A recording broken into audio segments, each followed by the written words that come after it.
A paz do Senhor, irmãos. Estamos juntos em mais um episódio da série A Prática da Acessibilidade na Igreja.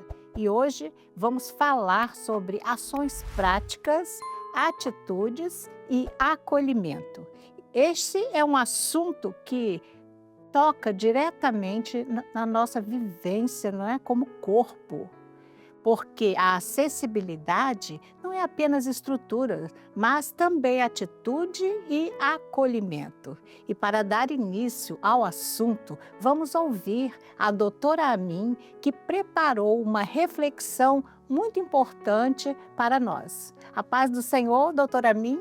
A paz do Senhor, irmãos. No episódio de hoje, nós vamos tratar de ações práticas que vocês podem fazer na igreja. A atitude e acolhimento da igreja. Eu sei que algumas coisas nos episódios anteriores e daqui para frente, algumas situações vão ser repetidas, porque é na repetição que os irmãos vão aprender e vão tendo mais conhecimento desse assunto da acessibilidade. Então, para dar início, nós vamos ler o texto que está em 1 Coríntios, capítulo 12, versículo 22, que diz: Antes, os membros do corpo, que parecem ser os mais fracos, são necessários. Então, a própria palavra, ela já mostra para nós que todos os membros, eles são necessários ao corpo. Então, esse grupo de acessibilidade, ele pode ser visto pela igreja como o mais fraco. Mas, na verdade, ele só precisa de ações específicas. Apenas isso.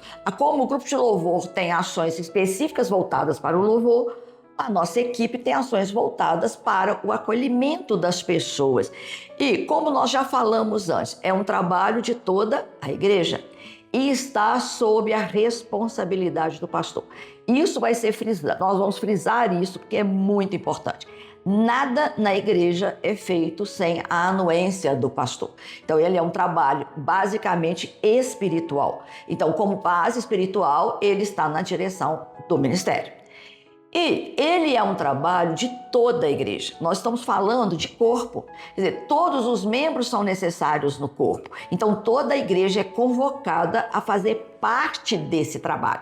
Existe uma equipe específica, mas é um trabalho de toda a igreja. Nós estamos falando de acolhimento, de evangelização, de assistência. Então, o que Deus quer é isso, uma nova atitude da igreja frente a essas pessoas, tirá-las da invisibilidade que elas se encontram. Então, nós temos a experiência de um cego e ele comentou o que é para ele é necessário, é importante. Então, ele diz, olha, eu não me importo, eu não sinto falta de objetos, mas de pessoas. E é exatamente isso. O surdo cego que entra na igreja, o cego, o surdo, a pessoa com deficiência intelectual, eles não são acolhidos pela igreja. Geralmente fica aquele grupo de acessibilidade que vai lá, cuida da assistência, mas termina o culto, por exemplo, se vocês observarem na igreja de vocês, se tiverem pessoas com baixa visão ou até mesmo cegas, com a deficiência total, eles vão ficar lá sentados no banco. Doutora Amin, aqui nós vamos fazer uma observação, pois isso é muito forte. Quantas vezes irmãos com deficiência ficam isolados após o culto, sem alguém se aproximar para conversar ou cumprimentar? Precisamos mudar essa realidade, pois um simples sorriso, um aperto de mão ou até mesmo dizer a paz do Senhor já transmite acolhimento e pertencimento ao corpo. Então, aquilo que todo mundo faz, que é levantar, socializar, conversar após o culto, eles ficam o quê? Impedidos, eles ficam isolados disso. Então, é importante que a igreja seja levada a ver essas pessoas e a irem até elas e conversar. Se é uma senhora, que vá uma senhora, se é um homem, que vá um obreiro, e, não, assim, e que eles sejam pelo menos cumprimentados. Então, a gente pensa, mas eu não sei Libras, eu vou cumprimentar o surdo? Por que não? Basta você chegar, estender a sua mão e pode falar em português mesmo, a paz do Senhor. O seu olhar para ele, o seu sorriso para ele, já é suficiente, já é acolhimento suficiente. Então, existe uma regra básica quando a gente vai prestar assistência. Qual é essa regra? Não façam nada sem perguntar. Aproximem-se, se apresentem, cumprimentem e perguntem: precisa de ajuda? Se a resposta for sim, como eu posso ajudar? Não saia já você ajudando naquilo que você acha que a pessoa precisa. E quando você fizer essa pergunta, precisa de ajuda, e a resposta for não se sinta ofendido. Isso não é nada pessoal. A pessoa simplesmente não precisa de ajuda naquele momento. Então, ela não está recusando a sua pessoa, mas a sua ajuda. Então, nós temos que ter tranquilidade ao prestar a assistência. Eu ajudo o outro naquilo que é a necessidade do outro, não naquilo que eu acho que é necessário. Então, ao cumprimentar o surdo e o surdo cego, eu preciso, ou até mesmo deficiente visual total ou parcial, aumentar o meu tom de voz? Não, você vai usar o seu tom de voz normal. Então você vai cumprimentar o surdo, a paz do Senhor, e se tiver algum intérprete, o intérprete ali pode mediar uma conversa entre vocês. Senão, apenas o cumprimento já é acolhimento e ele vai se sentir bem-vindo na igreja. Agora, o surdo cego, sim, vocês vão precisar da mediação do guia intérprete. Mas então você chega perto do surdo cego, se aproxima, espera o guia intérprete avisar ao surdo cego que ele vai ser apresentado a uma pessoa para depois você cumprimentá-lo.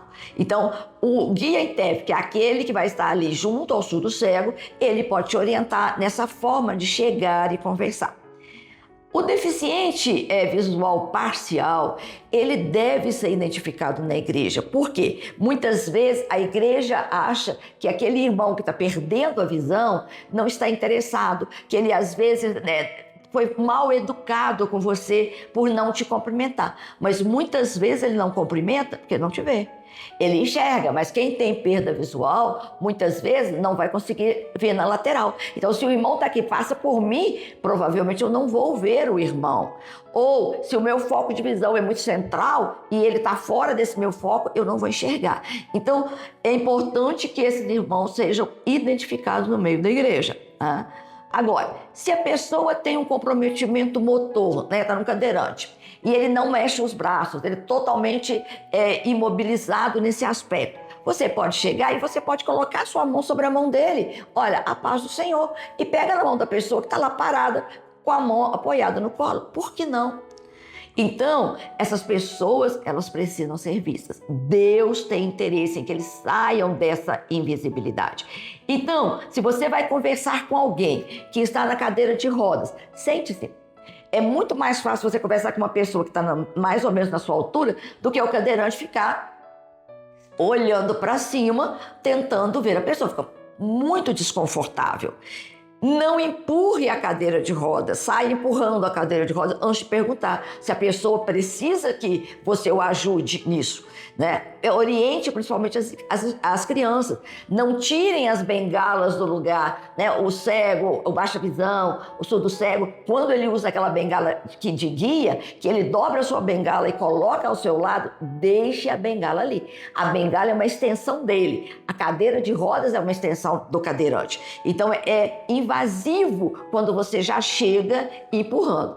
Principalmente cadeira de rodas em rampa. Eles ficam com muito medo de que a pessoa não saiba empurrar corretamente e ele cair da cadeira. Então, são pequenos cuidados que os irmãos podem ter, que toda a igreja pode dar.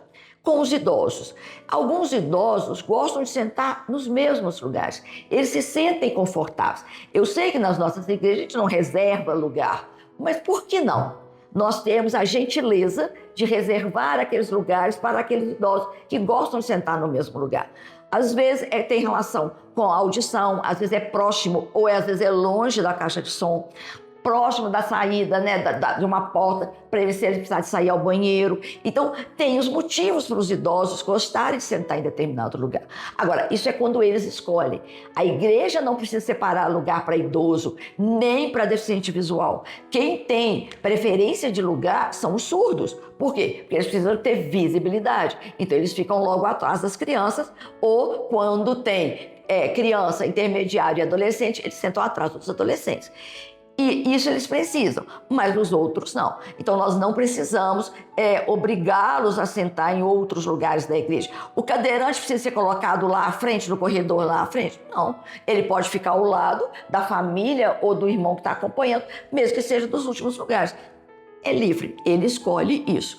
Então, para o idoso, a gente pode oferecer, por exemplo, uma almofada. Sim, dependendo do idoso que já está mais fragilizado, sentar no banco duro pelo tempo que é o nosso culto, mesmo sendo pequeno, às vezes incomoda. Então, sim, nós podemos oferecer uma almofada, tanto para assento quanto para encosto, ou até mesmo uma cadeira com braço. Muitas vezes o banco, por si só, não traz o conforto necessário nem a segurança necessária para o idoso. Então a gente pode ter sim uma cadeira que a gente coloque em algum lugar que não atrapalhe a movimentação dos irmãos.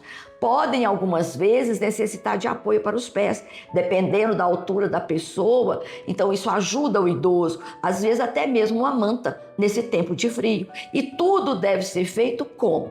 Conversando com eles, para que eles não se sintam o quê? Constrangidos. Então, essa é a parte mais prática que a igreja pode ter. Isso é uma coisa que vocês, como equipe de acessibilidade, os pastores ou os diáconos, podem trabalhar com a igreja, porque é um trabalho de toda a igreja.